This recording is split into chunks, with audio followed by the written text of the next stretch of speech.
السلام علیکم ناظرین، عثمان فاروق قانون اور سماج کے ساتھ آج ہم نے جس موضوع کا انتخاب کیا ہے وہ انوائرمنٹل اور سیفٹی ایکٹ کے حوالے سے ہے، اور میں سمجھتا ہوں کہ اس موضوع کو ہم بہت زیادہ اہم نہیں سمجھتے، اور ہمارا عمومی رویہ اس کے حوالے سے جو ہم نظر آتا ہے یا معاشرے کے اندر ہم دیکھتے ہیں وہ کوئی غیر اہم سی چیز ہمیں لگتی ہے، حالانکہ اس کا امپیکٹ پورے سوسائٹی کے اوپر جس طرح پڑتا ہے، ایک فرد سے لے کر ایک پوری سوسائٹی کے اندر، جس کو اگر ہم دیکھنا چاہیں تو نہ صرف یہ وہ ہماری جسمانی جتنے معاملات ہیں جو صحت سے متعلق ہیں اس پہ اثر انداز ہوتے ہیں، جو ڈپریشن سے اس کا تعلق ہو سکتا ہے، اور بہت سارے مسائل ہیں کہ جو روزمرہ ہماری جو زندگی کے اندر آتے ہیں۔ اسی کے لیے ہم نے آج دعوت دی ہے جناب ملک افتخار صاحب کو، کہ جو انجینئر ہیں، اور میں بہت زیادہ آپ کا مشکور بھی ہوں کہ آپ تشریف لائے اور بڑا اپنی قیمتی وقت دیا۔ اسی طریقے سے ایڈوکیٹ نجم الحسن صاحب ہیں کہ جو اپنا وقت نکال کر یہاں پر آئے۔ سب سے پہلے میں چاہوں گا کہ تھوڑا سا، کیونکہ افتخار صاحب جو ہے مختلف ممالک کے اندر بہت سارے پروجیکٹس پہ کام بھی کر چکے ہیں، انجینئر بھی ہیں، اور خود بھی اب یہ آنر ہیں جو ایٹما انجینئرنگ کے نام سے چلا رہے ہیں۔ تھوڑا سا اپنا پروجیکٹس کے حوالے سے جو تعارف رکھیں۔ سب سے پہلے تو شکریہ ادا کرتا ہوں کہ آپ نے یہ موقع دیا ہے کہ یہ بہت اہم موضوع ہے ماحولیاتی اور خاص طور پہ سیفٹی ایشوز کے اوپر بات کرنے کا۔ اور میں ایز اے انجینئر ظاہر ہے پچھلے 20-25 سال سے میں ہوں اس فیلڈ میں، پاکستان کے اندر بہت سارے پروجیکٹس پر کام کیا ہے۔ پچھلے دنوں یہ جو پورٹ قاسم کا کول پاور تھا، اس کے اندر ہم نے میکینیکل کام کے اندر بہت بڑا حصہ ادا کیا ہے، اور اس کے علاوہ مختلف ممالک میں، سعودی عربیہ میں، عمان میں، اور بحرین اور دبئی میں رہنے کا موقع ملا ہے۔ وہاں پر سیفٹی کے حوالے سے بھی مختلف کورسز اور مختلف چیزیں اور ایکسپیرینسز ہمیں ہوئے ہیں کہ دنیا کس طرح سیفٹی اور انوائرمنٹ کے حساب سے اپنے معاملات کو دیکھتی ہے۔ اور ہم نے وہاں پہ ایئر سیپریشن کا پلانٹ پورا لگایا as a project manager Oman کے اندر، اور یہاں پر بھی جو مرغا میں اٹک ریفائنری ہے اس کا میں کنسٹرکشن مینیجر رہا ہوں۔ اب بہرحال ہم اپنا کام کر رہے ہیں۔ ٹھیک ہے، اسی طرح سے نجم اللہ صاحب آپ بھی شکریہ، آپ اس پروگرام میں تشریف لائے۔ تھوڑا تعارف بھی ذرا ناظرین کو کروائیں کہ کیونکہ انوائرمنٹل سے بھی آپ کا جو بڑا گہرا تعلق ہے۔ بسم اللہ الرحمن الرحیم۔ مجھے مدعو کرنے کا بہت شکریہ۔ آپ کا جو موضوع ہے یہ بالکل میرا ایک خاص شعبہ ہے، انوائرمنٹل میں کام کرنے کا بھی موقع ملا، اور اس کے ٹیکنیکل آسپیکٹ کے لحاظ سے بھی، اور اس کے علاوہ موجودہ میں پھر اس کے قانونی اور اس کے جو لیگل آسپیکٹس ہیں اس کو بھی میں دیکھا۔ یہ ہے کہ وکالت کے ساتھ ساتھ آپ انجینئر بھی ہیں۔ جی ہاں، تو اس لیے میں اس کے دونوں آسپیکٹس کو پہ جو ہے وہ آپ سے یعنی سیر حاصل گفتگو ہو سکتی ہے، اور یقیناً یہ ایک بہت اچھا آپ کا اقدام ہے کہ آپ نے لوگوں کی آگہی کے لیے انوائرمنٹ کے حوالے سے اور ماحول کے حوالے سے یہ پروگرام رکھا ہے، کیونکہ عام طور پر ہمارے یہاں دیگر اور شعبوں کی طرح اس شعبے میں بھی عام عوام الناس کی جو آگہی ہے اس حوالے سے بہت زیادہ کم ہے۔ جی، ویسے چونکہ جس طرح آپ نے تعارف کرایا بھی کہ صرف اس پاکستان کے اندر آپ نہیں رہے، کہ جہاں پر جو ہے اگر سڑک کے اوپر آپ چل رہے ہو تو اس پر ایک موٹر سائیکل والا جو ہے کس طریقے سے موٹر سائیکل نکالتا ہے، ٹھیک ہے، آپ گرد و پیش کرنا دیکھتے ہیں۔ اسی طریقے سے ایک کار والا اگر پھنس گیا ہے، ٹھیک ہے، اور وہ اس کو گاڑی نکالنا، یہ تو چلے پوری ٹریفک۔ اسی طریقے سے اس کا جو دھواں ہے، ٹھیک ہے، کس طرح سے مزدہ چل رہی ہے، کوئی ڈیزل کے اوپر، کوئی سی این جی کے اوپر، کوئی کسی اور انداز کے اندر، وہ سارے معاملات۔ پھر اسی طریقے سے آپ نے کمپنیز کا ایکسپیرینس لیا، کمپنیز سے فضلہ نکل رہا ہے، گندگی ہے جو کہ نالوں کے اندر جاری ہے، وہ ریزیڈینشیل ایریاز تک پہنچ رہی ہے، اس کے اثرات، یہ ساری چیزیں۔ تو پاکستان میں یہ سب چیزیں دیکھنے کے بعد اور پھر باہر جا کر جو ہے ایک سیفٹی اور سارے معاملات دیکھنا تو بڑا عجیب سا نہیں لگتا کہ پھر اسی پاکستان میں آپ آ بھی گئے؟ یہ بھی بڑا بالکل درست کہا آپ نے۔ اصل میں تو یہ 180 ڈگری زاویہ، اگر کوئی اور بڑا زاویہ ہوتا تو شاید اس کے برابر یہ ڈفرینس ہے، اس لیے کہ وہاں پہ سب سے پہلے سیفٹی ہے آدمی کی، کہ جو کام کرنے جا رہا ہے، ورکر ہے، اس کی پرسنل سیفٹی ہے۔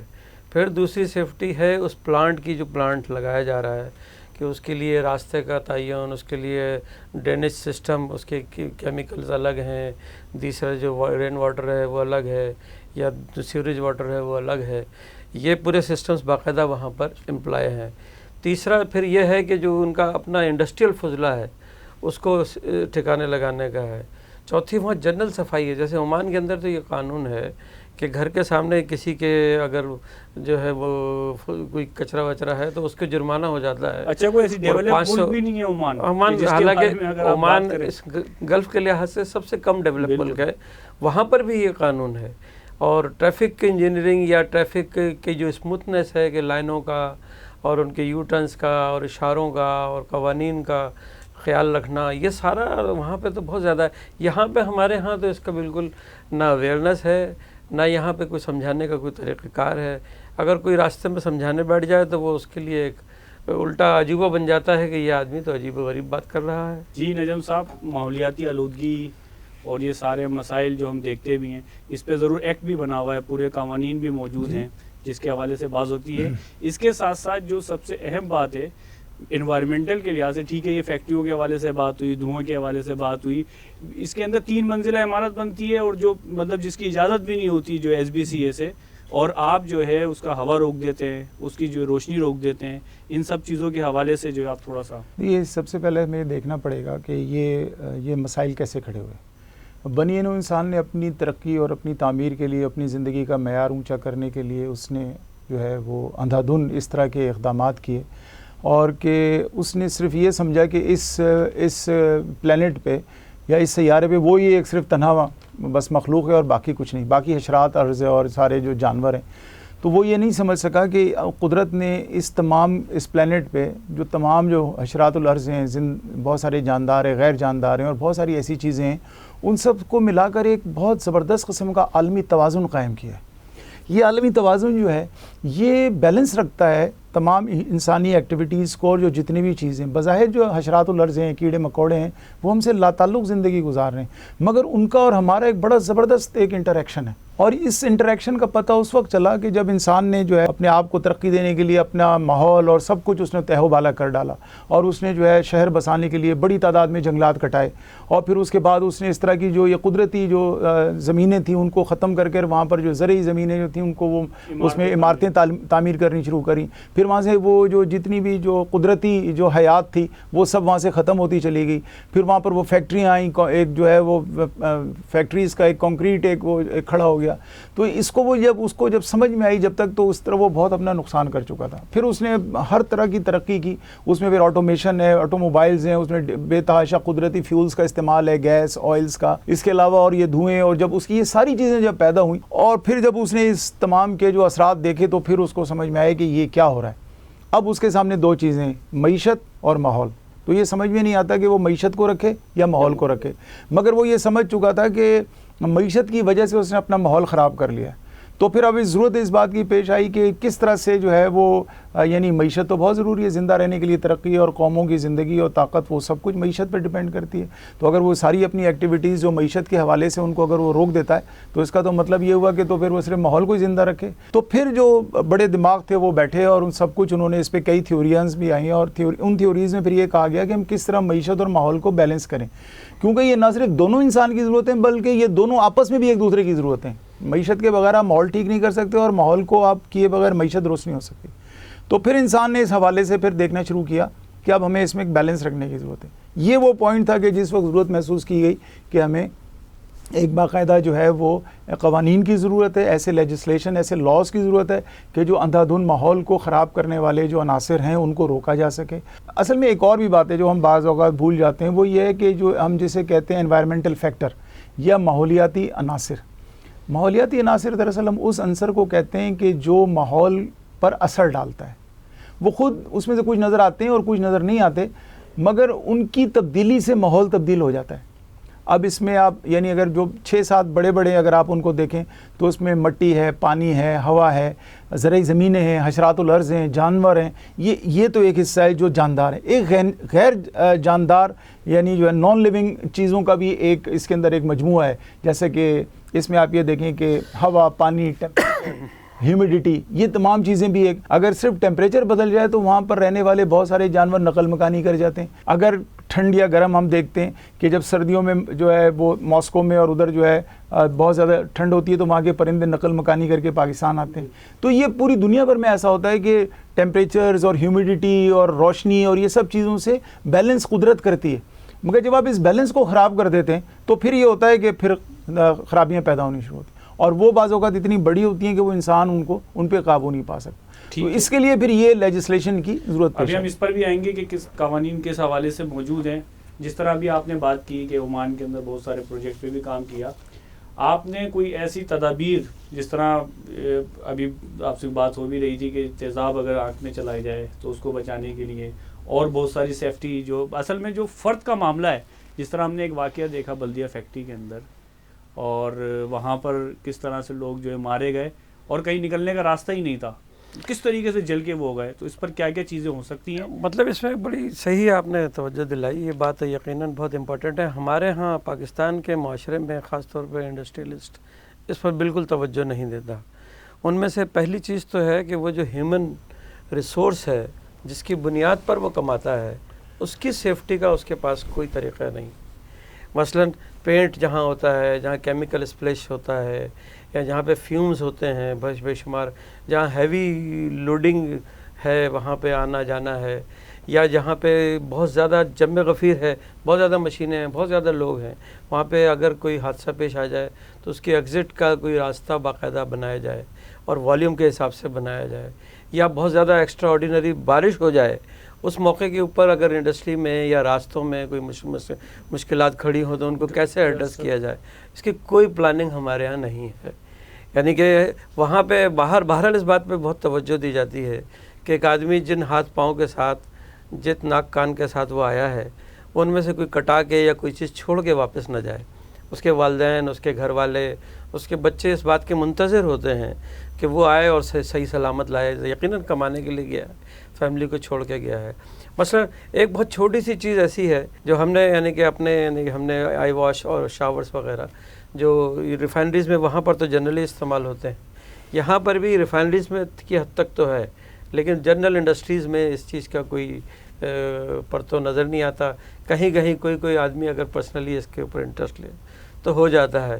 مثلا یہ کہ اگر انسان کی آنکھوں میں H2SO4 گندھک کے تیزاب جیسی سخت چیز آنکھوں میں چلی جائے تو اس کا ایک امیجیٹ حل یہ ہے کہ وہ 10 سیکنڈ کے اندر اسے وہ پانی سے دھونا شروع کر دے اور مستقل 15-20 منٹ تک اس کو وہ دھوتا رہے. عام سادہ پانی جو ٹیپ واٹر ہے جسے پانی پیا جاتا ہے, یعنی ایسا پانی جو بہرحال پینے والا ہو, دوسرا پانی نہ ہو, تو اس کو پھر کسی میڈیسن کی ضرورت نہیں ہے. اس طرح کے انتظامات کیے جا سکتے ہیں.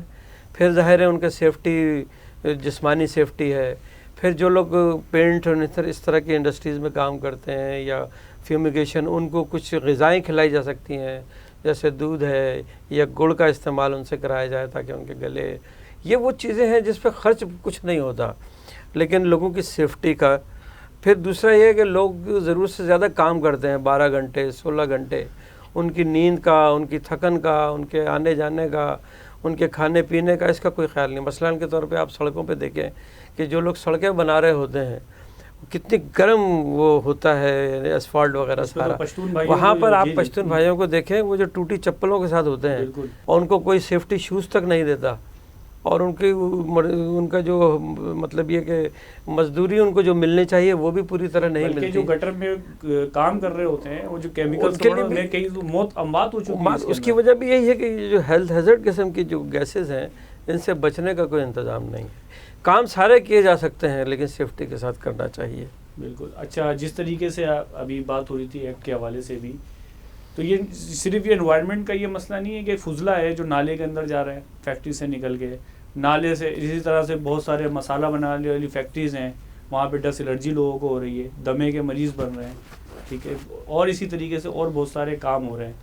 تو اس کا جو صحت پہ اثر پڑتا ہے, کیا کیا چیزیں ہوتی ہیں, اس پر بھی تھوڑی سی اگر روشنی آپ ڈالیں. دیکھیے ماحول, جیسے میں نے آپ کو کہا کہ ماحول سے مراد ہمارا انوائرمنٹ یہ ہے کہ جو ہمارا گرد و پیش ہے, اس گرد و پیش میں سب سے پہلے تو ہوا ہے جس میں ہم سانس لے رہے ہیں, وہ جگہ ہے, اور اس کے علاوہ وہ وہاں پر ہر طرح کی ایسی چیزیں جو جس سے ہمارا انٹریکشن ہو رہا ہے. اب سب سے پہلے تو یہ کہ جو فضا میں موجود کیمیائی ایسے بہت سارے عناصر ہیں کہ جو اوور آل بہت زیادہ ہیلتھ پر ہماری اثر انداز ہوتے ہیں, اور اتنی زیادہ صحت پر اثر انداز ہوتے ہیں کہ یعنی آپ یوں سمجھیں کہ جو انسان کے حیاتیاتی یا بایولوجیکل مالیکولز ہوتے ہیں اس پر وہ براہ راست اثر انداز ہوتے ہیں, اور اس درجے اثر انداز ہوتے ہیں کہ انسان کا جو ڈی این اے ہے وہ اس پہ جا کر ڈائریکٹ اثر کرتے ہیں. اور اس ڈی این اے سے پھر اتنی پیچیدہ قسم کی بیماریاں ہوتی ہیں جس میں سر فہرست جو اور سب سے کامن جو ہے وہ کینسر ہے. تو اب اسے اندازہ لگائیں کہ یہ جو کیمیائی عناصر ہیں اس کی موجودگی ہوا یا پانی یا کسی بھی طرح سے ہونا کتنی زیادہ یعنی ایک خوفناک شکل ہے. اب یہ جو اس کے علاوہ بھی آپ دیکھیں کہ یعنی ہم صرف یہ کینسر کے علاوہ یہ تو بظاہر ایک ایسی کیمیائی تبدیلی ہے, بہت سارے اس کے علاوہ بھی ہم بہت ساری چیزیں دیکھتے ہیں جو انوائرمنٹ کے اب آنے لگی ہیں جو پہلے انوائرمنٹ میں شمار نہیں ہوتی تھی. کہ اب پہلے انوائرمنٹس میں مراد یہ ہوتا تھا کہ سالڈ ویسٹ کہ جی آپ نے دیکھا کہ یہ کچرا وچرا اس کو جو ہے سالڈ ویسٹ مینجمنٹ ہے. پھر آپ کا ہے ایفلوئنٹس کہ جو آپ یہ جو فیکٹری سے جو نکل رہا ہے جس کو ہم یہ گندا پانی سیوریج کہتے ہیں, اس کو ہم ایفلوئنٹ کہتے ہیں. ایفلوئنٹ کا مطلب ہے اس کے اندر تمام قسم کے کیمیکلز ہوتے ہیں. دوسرا یہ ہے, اور تیسرا ہے ایمیشنس. ایمیشنس کا مطلب ہے کہ جو دھواں آپ خارج کر رہے ہیں ویپرز کی شکل میں. سالڈ ویسٹ, ایفلوئنٹس اور ایمیشنس یہ تینوں مل کر جو ہے یہ انوائرمنٹ کے اوپر ایک بہت ہی زبردست قسم کا ان کا امپیکٹ ہے. اب جو ابھی آپ نے بات کی کہ ہم جب دھواں یا نوائز, اب اس کے علاوہ اب تو اس قدر زیادہ واس فیلڈ ہو گئی ہے کہ نوائز بھی آنے لگا ہے. تیز روشنی بھی انوائرمنٹل ایک ہیزرڈ ہے. اس کے علاوہ مگر جو ابھی آپ تھوڑی دیر پہلے بات کر رہے تھے کہ مختلف قسم کے حالات میں وہ ہے آکیوپیشنل ہیلتھ اینڈ سیفٹی. کسی پیشہ ور کسی پیشے کو کام کرنے کے دوران جو حفاظت ہے اس کو ہم آکیوپیشنل سیفٹی کہتے ہیں. اس کا براہ راست انوائرمنٹ سے کوئی تعلق نہیں ہے, ان کے اپنے کوڈز ہیں. مثال کے طور پر آپ ویلڈنگ کر رہے ہیں تو لازمی ہے کہ آپ نے گلاسز لگائیں. اگر آپ جو ہے وہ آپ ڈگنگ کر رہے ہیں تو آپ کے لازمی ہے آپ آئرن ورک کریں تو آپ نے گلوز پہنے ہوئے, اور اگر آپ اوور ہیڈ ورک کر رہے ہیں تو آپ نے ہیلمٹ پہنا ہو. یہ اس کو ہم کہتے ہیں جو ہے نا آکیوپیشنل. میں نے خود اپنی آنکھوں سے دیکھا ہے, میں آپ کی بات میں اضافہ کرتا ہوں کہ شیشہ گلاس لگاتے ہوئے کہ نہ کوئی سیفٹی اور جو ہے جھول رہا ہے اس کے اندر کریڈل اور اس کے ساتھ لگا رہے ہیں 8-10 لوگ ہیں, مطلب ایک سیکنڈوں کا فرق ہے جو ان کو جو ہے موت ہے اس کے, اور بالکل نہیں. یہی میں آپ سے عرض کر رہا ہوں, اس کے سیپریٹ کوڈز ہیں آکیوپیشن. اس کے لیے اوشا ہے جو اسٹینڈرڈ ادارہ ہے, وہ اوشا جو ہے وہ ہر آکیوپیشن کے متعلق بتاتی ہے کہ ویلڈنگ میں آپ کو کیا کرنا ہے, تابکاری کے جہاں اثرات ہیں ریڈیو ایکٹیو, ہاں وہ پرسنل سیفٹی آپ کے, اور اس کے لیے پی پی ٹی کہتے ہیں کہ جو پی پی ای بھی ہے اس میں کہ جو پرسنل پروٹیکٹیو انسٹرومنٹس ہیں کہ وہ آپ لیتے ہیں, گلوز ہے, یہ ہیلمٹ ہے, وہ ایک دوسری چیز ہے. مگر انوائرمنٹ کا جو امپیکٹ ہے وہ خود اپنی جگہ ایک اتنا بڑا ہے کہ اگر آپ دیکھا جائے کہ جس میں عام انسان خواہ اس سے وہ آدمی تو وہ کام کر رہا ہے نا, اس کا پروفیشن ہے. مثال کے طور پر ویلڈر کا کام ہی ویلڈنگ کرنا ہے, عام آدمی تو اس سے متاثر نہیں ہوتا, صرف ویلڈر ہوتا ہے, مگر اس کو پہلے کرنا چاہیے. مگر یہ چیزیں جو ہیں اسے عام آدمی ہو رہا ہے جس کا نہ وہ پیشہ ہے, جس کا نہ وہ کام ہے, وہ غریب صرف وہاں سے یا تو گزر رہا ہے یا کسی وجہ سے وہاں بیٹھنے پہ مجبور ہے. اس طرح ایک ایکٹیو اور پیسو ہے. ایک آدمی سگریٹ پی رہا ہے وہ اپنی ہیلتھ کو لیے تو خود ہیزرڈ تو ہے, مگر جب وہ جو پینے کے ساتھ جو دھوئیں کا اخراج کر رہا ہے تو وہ ایکٹیو, اور جو پیسو جو 20 آدمی قریب لوگ ہیں وہ خواہ مجبوری کی وجہ سے وہ دھوئیں انہیل کر رہے ہیں اور وہ ایک تکلیف کے ساتھ ساتھ پریشانی بھی اٹھا رہے ہیں. تو انوائرمنٹ میں یہ والے فیکٹر زیادہ آتے ہیں کہ جس میں آپ چاہیں نہ چاہیں آپ اس سے دو چار ہیں. اب ڈسٹ اڑ رہی ہے اور آپ کو وہاں سے گزرنا ہے اور کوئی ڈسٹ کا کوئی وہ نہیں ہے تو آپ خواہ انہیل کرنے میں مجبور ہیں, انلیس کہ یو ہیو گاٹ کہ جی آپ کے پاس پراپرلی ایک ماسک ہو یا آپ جس کو آپ وہ کر رہے ہیں. ہاں تو یہ جو اس کی جو لیگل سائڈ تھی, لیگل سائڈ کا بھی مقصد یہ تھا کہ ہم سے پہلے ان لوگوں نے جنہوں نے اس انوائرمنٹ کو سمجھا اور اس کے بعد انہوں نے یہ بات ان کی بھی ذہن میں آئی کہ اس کے لیے بہت ضروری ہے کہ ہمارے پاس کوئی اس طرح کا ایک باقاعدہ نظام ہو کہ وہ جو ہے وہ یعنی انوائرمنٹ کی ریگولیشن کریں, قواعد و ضوابط بنائیں اور اس کے حوالے سے سٹینڈرڈز مقرر کریں اور پھر اس کی ایک حدود مقرر کریں. کیونکہ جیسے ابھی ہم نے کہا کہ معیشت اور ماحول میں سے ان دونوں کو ساتھ لے کے چلنا ہے تو پھر دونوں کی اپنی اپنی حدود قائم کرنی ہوں گی. اور اگر وہ کوئی چیز حدود سے زیادہ, اب یہ تو نہیں کر سکتے کہ دھوئیں کی وجہ سے ساری گاڑیاں بند کر دیں, یا فیکٹری جناب بہت زیادہ دھواں کر رہی ہے تو مینوفیکچرنگ ہی ختم کر دیں, ایسا تو ہونا ممکن نہیں ہے. یا یہ کہ جناب اور ڈسٹ بہت اڑتی ہے تو کنسٹرکشن کا کام ہی ٹھپ کر کے بلڈنگیں بنانی ختم کر دیں, آف کورس ناٹ. آپ اس کے لیے کیا کرتے ہیں کہ آپ اس کے لیے اب یہ بات محسوس کی کہ اس کی ایک ریگولیشن بنائیں, اس کی حدود میں مقرر کی جائے اور ان حدود کو جو پار کرے تو پھر اس کو آپ سزا دیں یا آپ اس کو روکیں.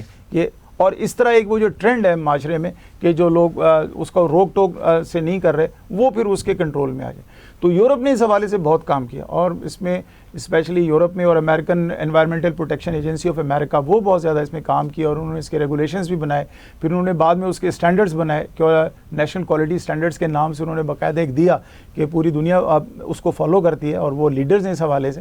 تو ہم یہ دیکھتے ہیں کہ انہوں نے ہر لحاظ پہ بہت زیادہ کوئی چیز ایسی نہیں ہے جو انہوں نے ٹچ نہ کیا ہو, کوئی ایسا ماحول، کوئی ایسی جگہ نہیں ہے. جیسے پینٹ کے حوالے سے بات ہوتی ہے تو انہوں نے باقاعدہ ایک ایک چیز دی ہے. کیمیکلز کے حوالے سے بات کی تو انہوں نے ایک ایک کیمیکل اس کی باقاعدہ ڈسکرپشن دی ہے. اور اس کے علاوہ مطلب انہوں نے اس طرح کا کر دیا. اور ایک انہوں نے کہا ہے کہ ان کا مطلب ان کے حوالے سے کیا آپ سیفٹی پریکاشن اختیار کر سکتے ہیں، وہ ساری چیزیں یقیناً ریٹن ہیں. میں اس میں بس ذرا سا ایڈ کرنا چاہوں گا. ایفلوئنٹ کی باتیں بالکل صحیح بات ہے. جیسے مثال کے طور پہ یہ جو ٹینڈری ہے، ٹینڈری میں ایک زندہ گائے، مطلب مردہ گائے، لیکن جو اسکن ہے وہ ایک زندہ چیز ہوتی ہے. اس کے اندر وہ کیمیکل یوز کیے جاتے ہیں کہ اس کی زندگی ختم ہو جائے اور وہ چمڑا بن جائے. تو وہ ایفلوئنٹ میں جب شامل ہوتا ہے پانی میں، پبلک کی مطلب جو جنرل ڈرینیج ہے، تو وہ ساری زمین کو فار دا لائف بنجر کر کے چلا جاتا ہے. ٹینڈری کا یہ ایک اسپیسیفک ہے. اسی طرح جیسے کھانے وانے کی جو بہت ساری چیزیں، جیسے جو فیڈ انڈسٹریز ہیں، ان سے جو دھواں نکلتا ہے، ان سے جو اسمیل نکلتی ہے، وہ فیڈ کی اب ریکوائرمنٹ ہے کہ ظاہر ہے اس میں مچھلی ہوگی، اس کی جو چیزیں ہیں فیڈ بنانے کے لیے، لیکن اس کو کنٹرول انوائرمنٹ میں ہونا چاہیے. اس کے نتیجے میں بعض ایسے وائرس پیدا ہوتے ہیں کہ جس کے نتیجے میں لوگ جو ہیں، جو ورکر ہے وہ بھی خراب ہوتا ہے، اور وہ جس ماحول میں ہے وہ پورا انوائرمنٹ برباد ہوتا ہے. تو یہ بہت امپورٹنٹ چیز ہے. یعنی کئی لوگ اس پہ کینسر، بالکل صحیح کہا کہ اس کے نتیجے میں کینسر جیسی تکلیف سب سے زیادہ انہیلنگ کے نتیجے میں، پانی کے نتیجے میں. تو سپریم کورٹ نے بہرحال، یا پتہ نہیں کسی کورٹ نے ایک ایکشن لیا بھی ہے کہ انڈسٹریز جو ہیں وہ صاف اپنے جو فضلہ ہے اس پانی کو صاف کریں، یا اس میں کلیریفائرز وغیرہ لگائیں. یا کچھ تھوڑا سا ایکشن ہوا ہے، لیکن ابھی یہ بہت ابتدائی چیز ہے. تو بالکل اسی بات کو آگے بڑھا دیں کہ ایک کرمنل ٹرائل تو ہوا نہیں کہ جس کے اندر کسی کو مرڈر کیا ہو، قتل کیا ہو، چھری ماری ہو، ٹھیک ہے، یا کسی اور انداز میں جو ہے نقصان پہنچایا ہو کہ ٹھیک ہے آپ نے اس کا سیکشن کا جو اطلاق کر دیا ہو. لیکن جو باتیں آپ کی ہیں یہ تو ایسا ہے کہ روزانہ کی بنیاد پر ایک زہر کہ بندے مر بھی رہے ہیں. تو اس پر قانون کو جو ہے کس طریقے سے مطلب جو موجود ہے، کس طرح لائبلٹیز تو بہت ساری موجود ہیں. مزدور مر گیا، ٹھیک ہے، اس پہ ڈیمیجز ہے، اس پر جو ہے آپ کو چیزیں مل سکتی ہیں. اور لیکن جو سزا ملنی چاہیے اس کمپنی اونر کو یا دیگر حوالوں سے، تو اس کے حوالے سے کیا موجود ہے؟ دیکھیے، یہ میں نے جیسے آپ کے عرض کیا کہ ساری دنیا بھر میں تو اس پہ بہت زیادہ شعور بیدار ہو چکا تھا اس صدی کے شروع میں. مگر بدقسمتی سے پاکستان بننے کے کافی عرصے بعد تک پاکستان کے اندر اس کا شعور بہت زیادہ، لوگوں میں اس کا احساس ذرا دیر سے جاگا. اس میں آ گئی، لوگوں کو اس کی اویئرنیس میں تھوڑا ٹائم لگا، اور بہرحال لوگوں کے بے تحاشا دباؤ پہ پھر حکومت پاکستان کو سوچنا پڑا. اور پھر جو ہے پھر یہ انوائرمنٹل پروٹیکشن ایکٹ جو ہے 1997 میں حکومت پاکستان نے پھر یہ پاس کیا. اور اس پہ بے شک بہت زیادہ دباؤ تھا امریکہ کا اور یورپین یونین کا اسپیشلی، کیونکہ ہمارے یہاں اس طرح سے بہت ساری چیزیں ایسی تھیں کہ جن کو وہ سمجھ رہے تھے کہ یہ انوائرمنٹل قوانین ہونے چاہیے، اور ظاہر ہے کہ اس کی موجودگی بغیر آپ کسی کو کوئی چیک نہیں کر سکتے تھے. تو یہ پھر 1997 میں بنا. اب اس کا ایکٹ 5 جو ہے پھر دوبارہ 2014 میں ریوائز بھی ہوا، اور اس کے اندر پھر یہ پاکستان میں یعنی یوں سمجھے کہ ماحولیاتی قواعد و ضوابط کی جو بنیاد ہے وہ یہ 1997 کا انوائرمنٹل پروٹیکشن ایکٹ جو ہے یہ ہے. اور پھر اس ایکٹ کا جو ہے نا، یعنی اس ایکٹ سے پھر کیا ہوا کہ اس نے ایک اور ادارے کی بنیاد رکھی جس کو ہم کہتے ہیں پاکستان انوائرمنٹل پروٹیکشن کاؤنسل. یہ کاؤنسل جو تھی یہ پہلی دفعہ ایک ادارہ تھا کہ جس نے یہ تمام ایشوز کو سمجھا، اور ان تمام ایشوز کو سمجھنے کے بعد اس ایکٹ کی روشنی میں کوشش کی کہ اس کے لیے کچھ کریں. اور پھر جو انہوں نے بڑی میں اس بارے میں مجھے بڑی یعنی خوشی بھی ہوتی ہے کہ انہوں نے بہت جلدی اس بات کی اہمیت کو سمجھا کہ یورپ اور امریکہ میں اس پہ جو ہے نا ان کی جو نیشنل اسٹینڈرڈ ایسوسیشنز ہیں وہ بن گئی ہیں. تو پھر یہاں پر بھی انہوں نے ایک پاکستان کوالٹی اسٹینڈرڈ انوائرمنٹ کے حساب سے بنایا، اور پھر اس اسٹینڈرڈ نے باقاعدہ قواعد و ضوابط بنائے. انہوں نے اس کی لمیٹیشنز رکھی، جیسے کہ فار ایگزامپل ایئر میں پولوشن اگر ہے تو اس کی کیا لمٹس ہیں، کتنا کاربن ہونا چاہیے، کتنا نائٹروجن آکسائڈ ہونی چاہیے، کتنی اس کی ایک حدود مقرر کری. یا جیسے پانی کے اندر آپ بہت ساری جو پولوشنز ہیں، بہت ساری اس کے اندر مضر سے چیزیں، ان کا کیا لیول ہونا چاہیے، ہاں کوئی ہر چیز کے انہوں نے پھر جو ایمیشنز ہیں، ایفلوئنٹس ہیں، ہر ایک کے انہوں نے پھر کیے. اور پھر جا بجا اب اس کے علاوہ پھر ایک اور چیز کی بڑی ضرورت محسوس کی گئی کہ ایک قانون بھی ہو جس کے تحت آپ اس کو سزا دیں. پھر اس کے بعد جو ہے یہ انوائرمنٹل پروٹیکشن جو ہے یہ ایکٹ 2014 میں اس میں ریوائز ہوا، اور اس میں پھر اس کو تمام چیزوں کو لیا گیا.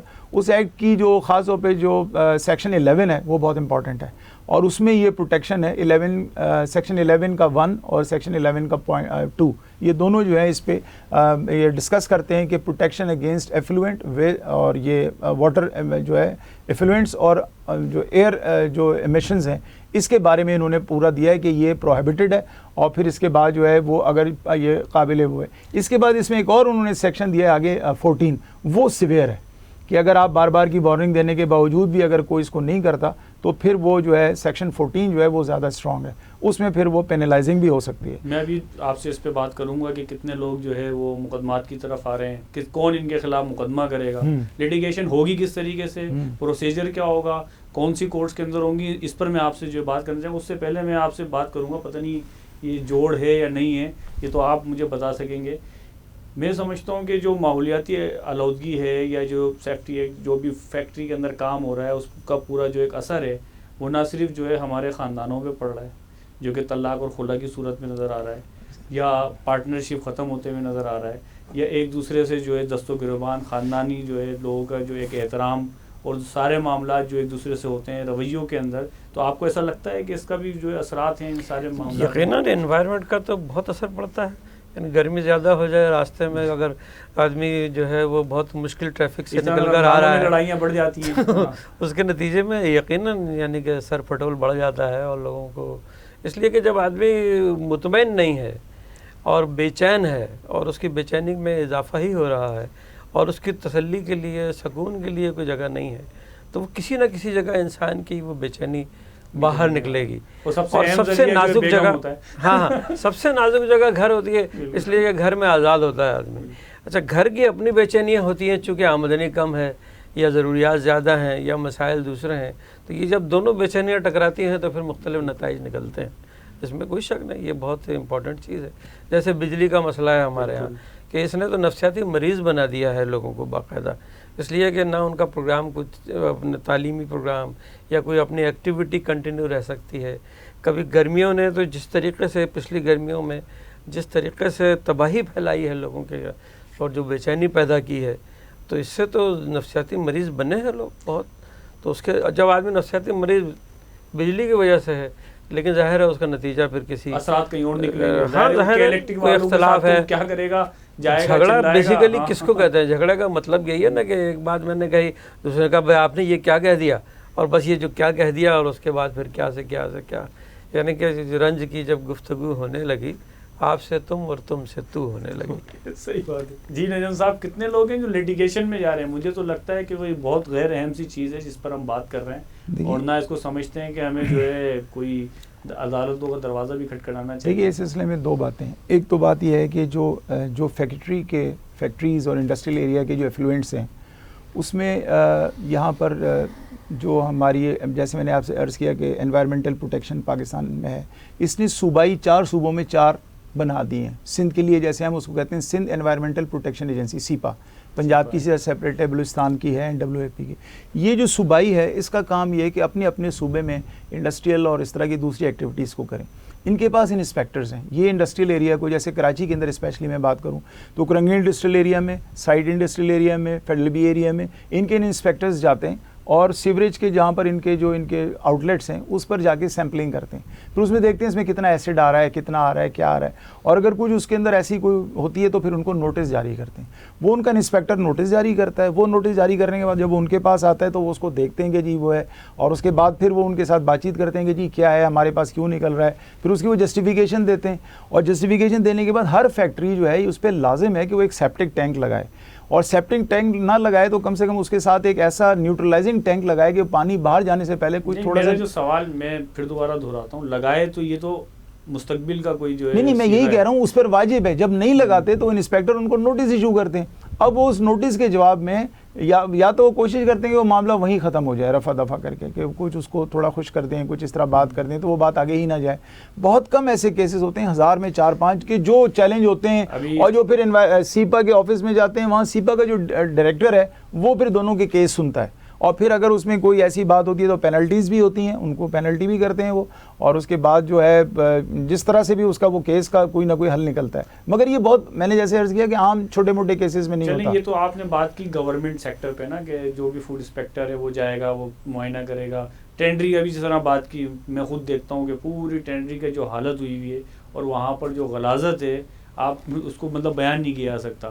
میں یہ کہہ رہا ہوں ایک عام آدمی ہے، جیسے میں محسوس کرتا ہوں کہ کوئی بھی محسوس کرتا ہے، تو وہ اس صورت میں جو ہے وہ سیپا کے پاس جائے گا کہ وہاں پر جو ہے اپنا جو ہے کیس فائٹ کرے، پھر اس کے بعد جو ہے وہ کورٹ میں آئے گا، یا ڈائریکٹ جو ہے وہ ریمیڈی موجود ہے وہ کورٹ میں. ابھی ہم نے اس طرح کیا تھا کہ پچھلے دنوں ایک کیس تھا جو ہم نے سیپا کو کمپلین کیا، تو آپ یقین کریں اس میں تو جو لکھا ہوا تھا ایز پر پروسیجر ہم چلے، مگر جب ہم سیپا کے پاس گئے تو اب ان کی سمجھ میں نہ آئے کہ اس کو کریں کیا. انہوں نے اٹھا کر جو ہے وہ ایک یہاں پر وہ انہوں نے ان کو فرسٹ ٹائم آیا، ان کو سمجھ نہیں آ رہا کہ کیا کریں. انہوں نے جن سیشن جج صاحبہ کے پاس بھیجا تھا، میں 2 دفعہ ان کے پاس پیش ہوا، وہ کہنے لگی آپ بتائیں تو صحیح وکیل صاحب ہم نے کرنا کیا ہے، اس میں کرنا کیا ہے. اس میں میرے پاس یہ فرسٹ ٹائم ایسا کیس آیا ہے کہ جو سیپا نے کسی کے لیے کیا ہے. تو ہم نے کہا کہ اس کو بتایا، پھر ہم نے کہ صاحب اس میں اس کی کرمنل وہ باقاعدہ اس کی لا پوائنٹس موجود ہیں. پھر انہوں نے یہ کیا کہ ان تینوں کی جو ہے نا وہ ان کو ضمانتیں ان کے خلاف وہ کٹی FIR، وہ جو بندے تھے ان کے خلاف FIR کٹی، پھر وہ بیلیبل تھی، انہوں نے اگلے دن بیل کرا لی. اب وہ کیس چل رہا ہے مگر وہ کیس کا کوئی پراپر فالو اپ نہیں ہے، اور ان کو پتہ ہی کچھ نہیں ہے کہ اس میں کرنا ہے کیا. ہم نے سیپا کو بہت ٹیکنیکلی اسسٹ بھی کیا اور لیگلی بھی ہم ان کو بتاتے رہتے ہیں، مگر وہ ظاہر ہے ہماری کچھ لمیٹیشنز ہے، وہ خود انڈیپینڈنٹ ادارہ ہے، انہیں ہماری ضرورت نہیں ہے، مگر جہاں ضرورت ہوتی ہے. مگر بات یہی ہے کہ اس کو کتنا ان کو لیگلی لینا چاہیے. یعنی حکومتی طور پر جو آپ لیگل بات کر رہے ہیں، دیکھیں ایک تو یہ ہے کہ ٹھیک ہے کرمنل پروسیجر ہوا FIR کٹنے کے بعد، اور وہ ظاہر ایک وقت کے بعد وہ ختم ہو جائے گا، بیلیبل آفینس ہے، نان بیلیبل ہے، جو بھی ہے. فیکٹری بند ہونا، لائبلٹیز لگانا، فائن لگانا، یہ اصل میں جو کام ہے یہ افیکٹ کریں گے اس کے اندر. تو یہ کسی دائرے میں مطلب ہو رہا ہے، یہ ہیں اس کے ہیں، گرچہ بہت کم ہیں مگر ہیں. جی اس میں یہ ایڈ کرنا چاہوں گا کہ جیسے ابھی پچھلے دنوں پلاسٹک کی ایک انڈسٹری جلی، وہ 4-5 منزلہ تھی، وہ میرا خیال ہے وہاں بنتا بھی تھا، مولڈنگ بھی ہوتی تھی. اس کا 25-30 لاکھ روپے کا نقصان ہو گیا.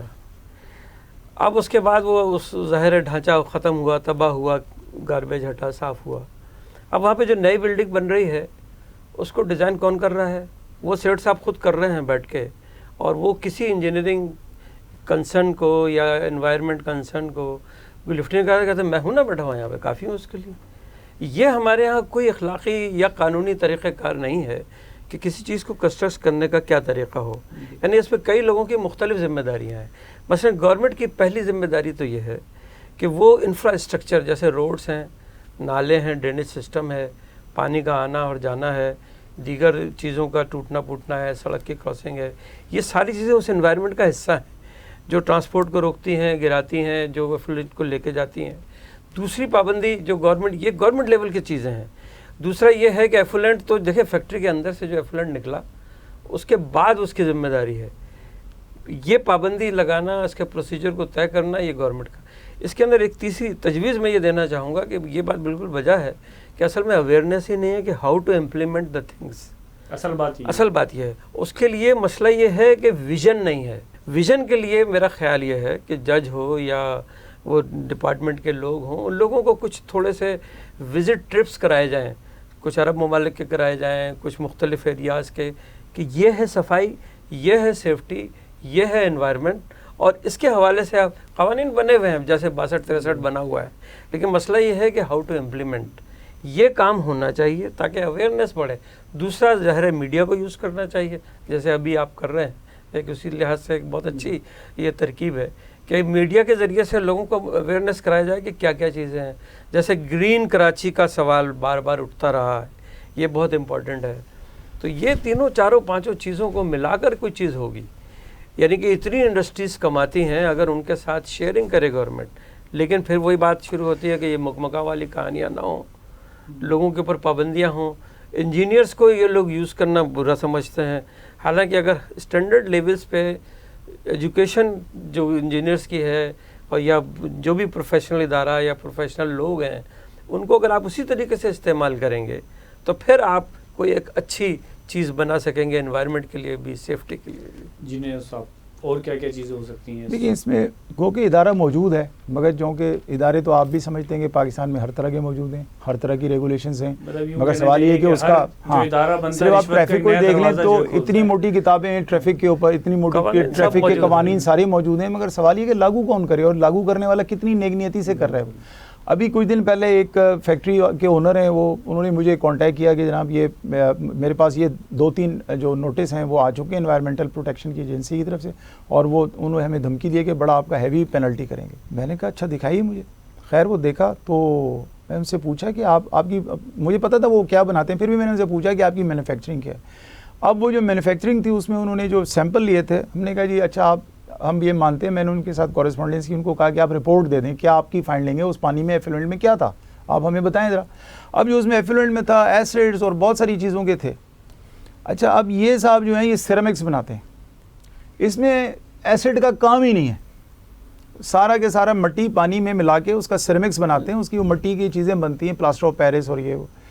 ہم نے ان کو کہا جناب بات یہ ہے کہ آپ یہ بات سمجھیں کہ اس فیکٹری کے اندر نہ یہ را مٹیریل ہے, نہ یہ استعمال ہوتا ہے, نہ کہیں پروسیس میں استعمال ہوتا ہے, یہ اس کے آپ نے لیے کہاں سے.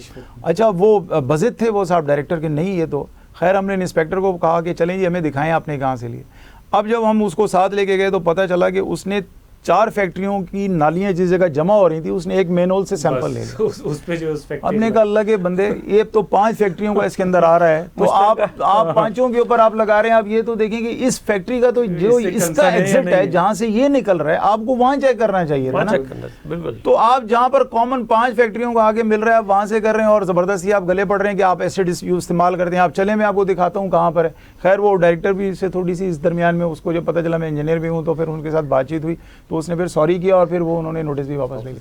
تو مقصد یہ کہ بہت ساری چیزیں تو ہم اس طرح بھی ہینڈل کر سکتے ہیں کہ وہ دیکھے بغیر بس جو ہے نا اندھا دھند بیٹھ کے ہی اپنے آفس میں بیٹھ کے نوٹسز بنا کے بھیجوا دیے. اب یہ کہ نہ تو انہوں نے ایگزیکٹلی پتہ ہے کہ یہ کس جگہ سے آ رہا ہے, کیا ہے کیا نہیں ہے. اب لوگ تو ڈر جاتے ہیں نا نوٹسز کو دیکھ کر کے, یا کورٹ نوٹس ہو یا کسی بھی ادارے کا نوٹس ہو, آدمی تھوڑا سا ہمارا ہی فائدہ ہے. ہاں نہیں وہ تو بہت کم ایسا ہوتا ہے کہ اس میں آپ باقاعدہ اس کو ٹیکنیکلی سالو کرتے ہیں, ورنہ نارملی تو یہی ہوتا ہے کہ جی ہاں ہم ہیں اس طرح اور یہ ہو رہا ہے. اب اس میں کچھ ہمارے اداروں کی بھی ہے جو فیکٹری اونرز ہیں, جیسے ابھی بات کریں نا, اب یہ جو یہاں سے زیادہ ٹینریاں, کراچی سے زیادہ ٹینریاں قصور پنجاب میں ہیں. میرا وہاں جائیں میرا خیال ہے کوئی 30-35 ٹینریاں ایک ایریے میں ہیں, اور وہاں سے تھوڑی دور دریا ہے, وہ سارا ایفلوئنٹ اٹھا کے دریا میں ڈال دیتے ہیں. اب 7 سال کے اندر کیا ہوا ہے کہ آل واٹر لائف ختم ہو گئی, اس میں سے مچھلیاں تباہ ہو گئیں اور وہ پانی زہر آلود ہو گیا. اچھا اب یہ ذمہ داری جو وہاں پر 30 یعنی کوئی 24-25 کے قریب ٹینریز ہیں, بیسیکلی ان کی ذمہ داری ہے کہ وہ پہلے اپنے پانی کو وہاں باہر آپ کسی طرح اٹھا کے پانی اس طرح نہیں ڈال سکتے جس طرح آپ اندھا دھند آپ گٹر میں ڈال دیتے ہیں.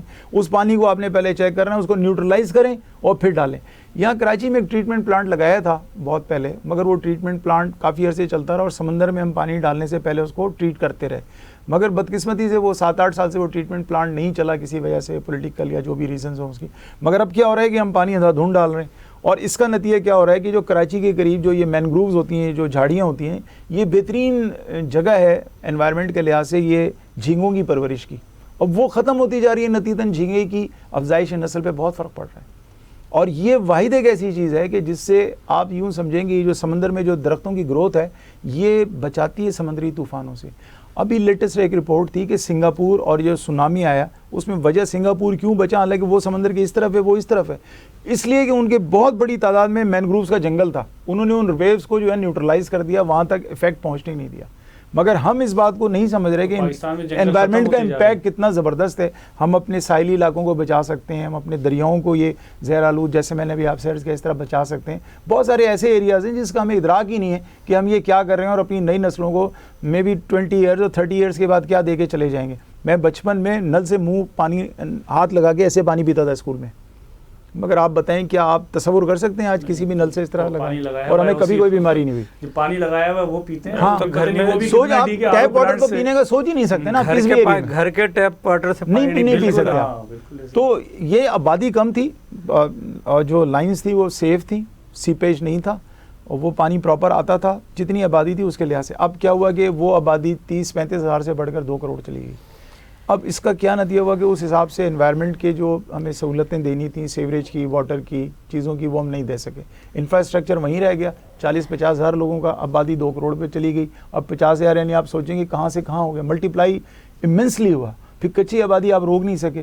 اب وہ سب مین جو ہے وہ ان کا سورج جو ہے وہ مین سورج میں جاتا ہے, اور نتیجتاً یہ کہ وہ پانی کی مین لائن سے توڑ لیتے ہیں, پھر اس میں پولوشن جاتا ہے. اب جو وہ باندھ لیتے ہیں وہاں سے کوئی ربڑ یا کوئی اس طرح کر کے, تو وہاں سے تو وہ جو جمع ہوا گٹر کا جو پانی ہے وہ بھی اس میں چلا جاتا ہے. تو یہ ساری چیزیں کس وجہ سے ہو رہی ہیں کہ دس آل از بینگ مس مینجڈ. ابھی آپ نے پڑھا ہوگا وہ جو پچھلے دنوں کراچی کی ہیٹ ویو تھی تو دکھا رہے تھے بچے نہا رہے ہیں. وہ اس طرح سے تھا کہ وہ شیر شاہ کے قریب میٹھے پانی کی بالکل ڈرنکنگ واٹر کی لائن کو انہوں نے کئی جگہ سے پھاڑ دیا تھا, اور اس میں سے پانی پریشر سے نکل رہا تھا اور بچے نہا رہے ہیں اس میں. اب وہ وہاں جو پانی کا تالاب جمع ہو رہا ہے جس میں وہ نہا رہے ہیں, وہی کیچڑ کا پانی دوبارہ اس میں, جب وہ پانی کا پریشر کم ہوگا تو وہ واپس اس میں چلا جائے گا.